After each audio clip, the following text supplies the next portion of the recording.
So I'm making a rock crusher for my gold ore, and what I got is 6-inch.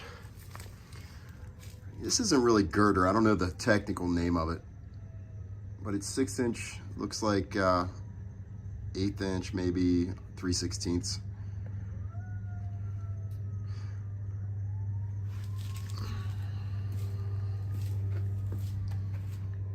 I need to weld that up and then cut the back pieces, the middle piece, and the one on the end.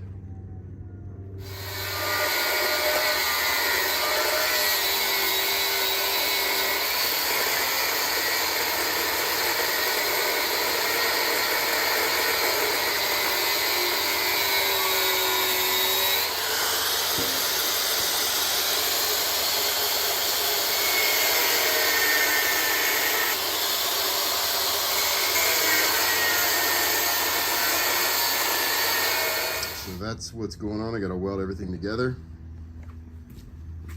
It gives me an 1/8 inch gap on each side for the jaw to move and articulate. So it shouldn't get clogged up and lock up. Kind of like spot welds all over it so it doesn't warp. I got to keep it certain width. I have an 1/8 inch of play, just so I don't have to deal with shit hanging up in the future and then the dust can fall down through it. The machine will work out a lot of guys build these real tight, and I don't think that's the proper way to do it, because what'll happen is dust will sit in the crack and then work and just work against you. Whereas if you have a big enough crack, like an 1/8 inch, it will break apart from the natural energy of the machine. So I'm spot welding it and getting it all spotted together. I think you can it overheated. I have it set at 180 amps to really burn in. Once I get it all welded up, I'm just running it down here without any rod, and then I'm gonna lay rod in it, make it flush, so it'll be really, really thick.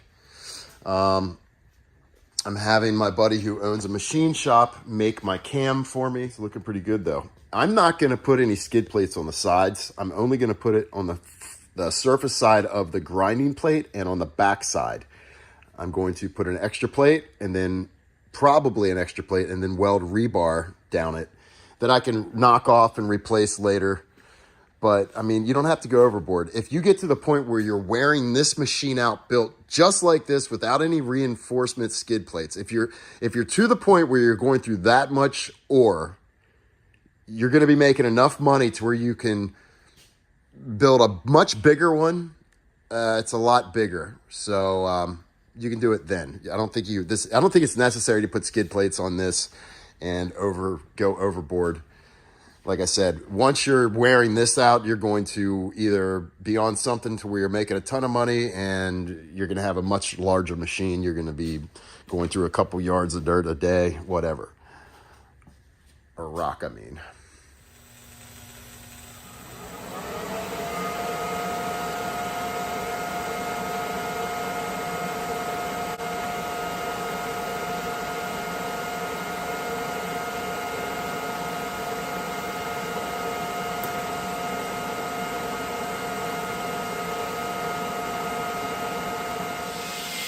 So this is the grinder plate or jaw or whatever you want to call it. I'm welding angle iron, or not angle iron, I'm welding rebar on it as teeth.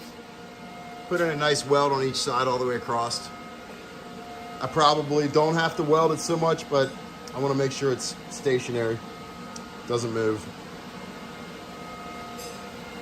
It's 6 inches longer than the length of the box.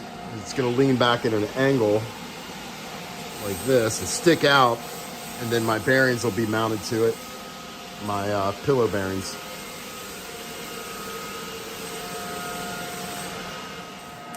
So now I'm welding up the inside. I'm going to put another pass on these seams on the inside with probably 1/16 rod, just to fill it in, make it a little stronger. It's welded really well on the outside, but I want to hit it on both sides.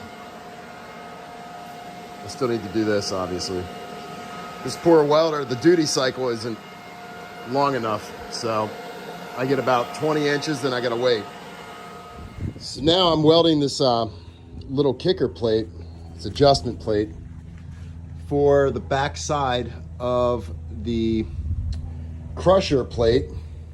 I'm gonna weld it here in the middle. Now when I weld it, it'll stick really well.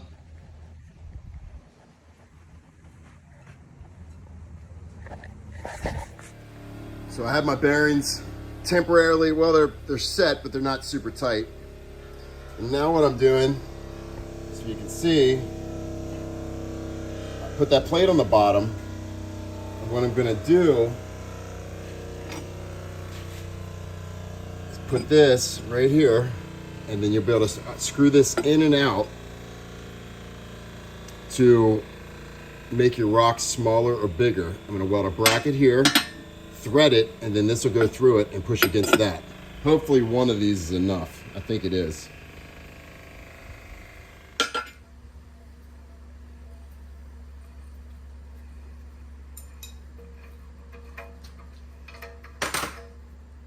Bam.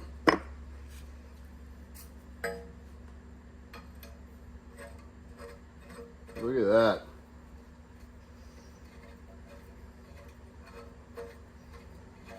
Just what I wanted.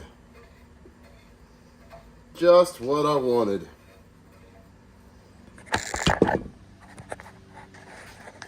So that worked out really well. I'll put a set nut on it and we're golden.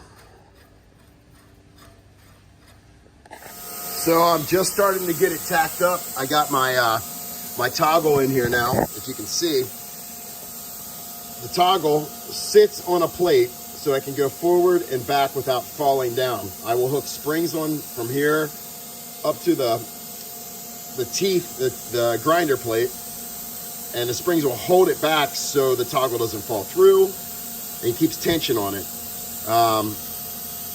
This is my plate that I tighten my set bolt against. Hopefully one is just enough,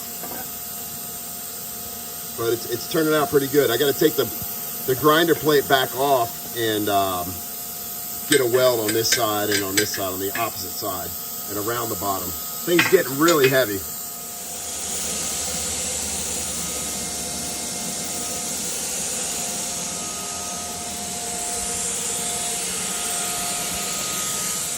So I got my spring in, I got my set in, got my block in that can toggle, go up and down. It looks like it has enough tension on it to hold the plate back. I need to get my cam made this week, and then build the hopper and put the motor on, the engine on, excuse me, the pulley system, and build a stand for it. But it's coming along pretty good, pretty quick.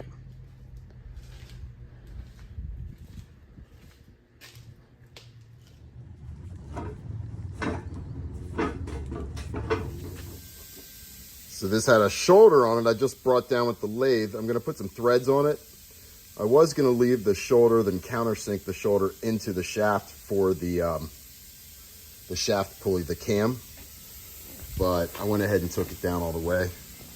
That way I can have more thread in the shaft. And I'll show you what I'm doing. So that's gonna go in here. And the pulley's somewhere, but I got an engine for it. And the cam works really well. I had a buddy turn down the cam for me. If anybody needs a cam and they want to make these, hit me up. Hit me up on Instagram. It's Rugged Cycle. Just DM me and I will get you a cam.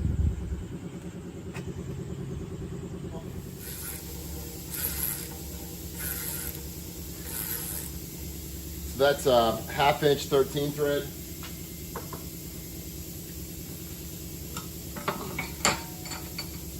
Yeah, see, I was worried because there was a gap there, but it picked up the thread, so we're good.